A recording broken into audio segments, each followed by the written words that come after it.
रामायण के विषय में भारत का कौन सा ऐसा व्यक्ति होगा जो नहीं जानता होगा। लेकिन आज भी कुछ ऐसे रहस्य हैं जिनसे हम अनजान हैं। तो आइए उन रहस्यों से रूबरू हुआ जाए। साथियों, रामायण की रचना महर्षि वाल्मीकि जी द्वारा की गई है। रामायण की घटना 5वीं शताब्दी ईसा पूर्व की है।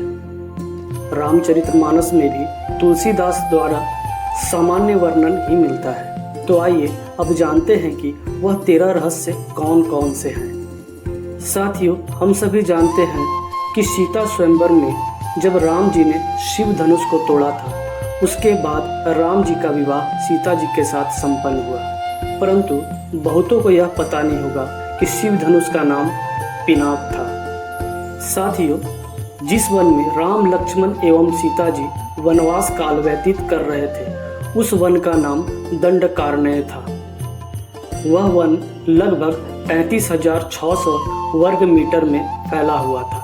वर्तमान समय का यह क्षेत्र छत्तीसगढ़, उड़ीसा, महाराष्ट्र और आंध्र प्रदेश के कुछ हिस्सों में फैला था। वह क्षेत्र राक्षसों से भरा हुआ था।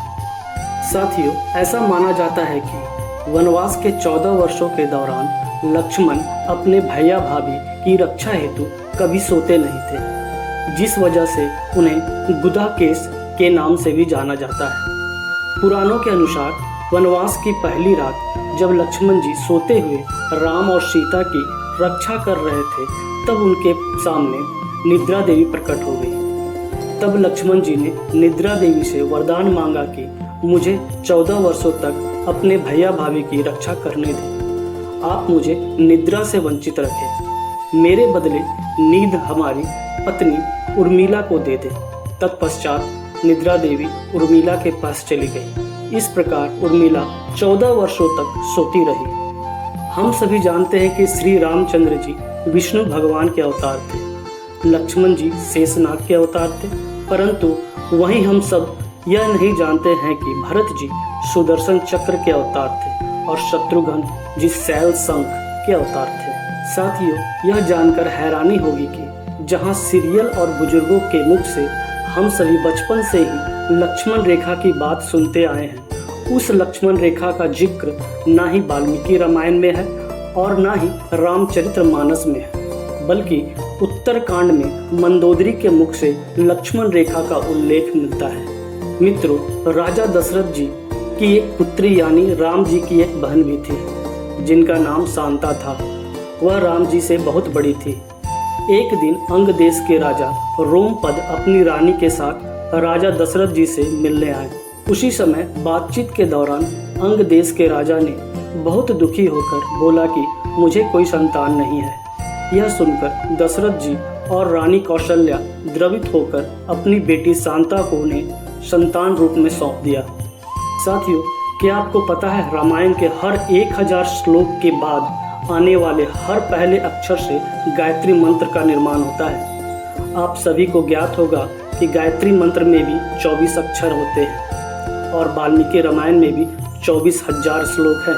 साथियों, एक बार यज्ञ समाप्ति के बाद जब वरदान की बात आई तो इंद्र भगवान चिंतित हो गए कि प्रजापति ब्रह्मा जी से कहीं कुंभकर्ण वरदान में हमारा इंद्रासन न मांग ले। इसी कारण इंद्र भगवान अति शीघ्र सरस्वती जी के पास गए। माँ सरस्वती से निवेदन पूर्वक बोले कि हे माता, आप कुंभकर्ण के जिह्वा पर बैठ जाएं, ताकि वह इंद्रासन के स्थान पर निद्रासन मांग ले। जिसके बाद माँ सरस्वती कुंभकर्ण के जिह्वा पर विराजमान हो गई। तत्पश्चात कुंभकर्ण ने ब्रह्मा जी से इंद्रासन के स्थान पर निद्रासन मांग लिया। जिसके बाद वह 6 महीना निद्रासन में रहता और एक दिन जगता और पेट भर भोजन करता। इसके पश्चात पुनः वह 6 महीने के लिए निद्रा में डूब जाता था। साथियों, रावण महाज्ञानी के साथ महान कलाकार भी था। उसे बीना बजाने का महारत हासिल था, फिर भी वह कला को तवज्जो नहीं देता था। बस उसे बीना बजाना अच्छा लगता था, इसीलिए उसके ध्वज में भी वीणा अंकित था। साथ ही रावण बचपन में बहुत डरता था क्योंकि उसके 10 सिर थे। साथियों, वानर सेना की मदद से सीता जी को ढूंढने के लिए जो समुद्र पर पुल बना था, उस पुल की अवधि 17,50,000 साल पुरानी है।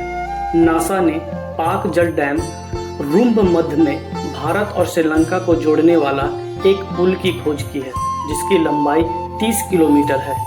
वैज्ञानिकों के मुताबिक यह पुल रामायण के समय के पुल के ही मुताबिक है। साथियों, रावण को पता था कि वह कैसे मारा जाएगा। भाइयों के समझाने पर रावण ने कहा था कि यदि राम लक्ष्मण साधारण मानव होंगे तो मैं उन्हें परास्त कर दूंगा, और यदि वह देवता होंगे तो मैं उनके हाथों मोक्ष प्राप्त कर लूंगा। साथियों, श्री राम द्वारा लक्ष्मण जी को मृत्यु दंड दिया गया था। यह स्थिति तब उत्पन्न हुई जब यमराज एक बार राम जी के साथ वार्ता करने अयोध्या आए थे। यमराज ने श्री राम जी से कहा था कि यदि कोई हमारे वार्ता के बीच आएगा तो उसे आपको मृत्यु दंड देना पड़ेगा। उस वार्ता यानी यम और राम जी के वार्ता के समय में राम जी ने लक्ष्मण जी को द्वारपाल के रूप में नियुक्त किया था, परंतु उसी बीच दुर्वासा ऋषि राम जी से मिलने आ गए। लक्ष्मण जी ने उन्हें राम जी से मिलने से मना किया, जिससे क्रोधित होकर दुर्वासा ऋषि ने पूरे अयोध्या को श्राप देने की बात कही। लक्ष्मण जी को अयोध्या को बचाने के लिए अंदर जाना पड़ा, जिसके बाद विवश होकर राम जी ने लक्ष्मण को मृत्यु दंड दे दिया। तब लक्ष्मण जी ने जल समाधि ले ली। साथियों, अग्नि परीक्षा के बाद जब सीता जी धरती माँ के गोद में समा गई, इसके बाद राम जी ने भी राजपाट त्याग कर सरयू नदी में जल समाधि लेकर धरती लोक का परित्याग कर दिया, क्योंकि जहाँ सीता नहीं वहाँ राम कहाँ। साथियों, उम्मीद करता हूँ कि आप सभी को यह वीडियो पसंद आया होगा। ऐसे ही वीडियो को देखने के लिए हमारे चैनल को सब्सक्राइब, लाइक एवं शेयर करना ना भूलें। धन्यवाद।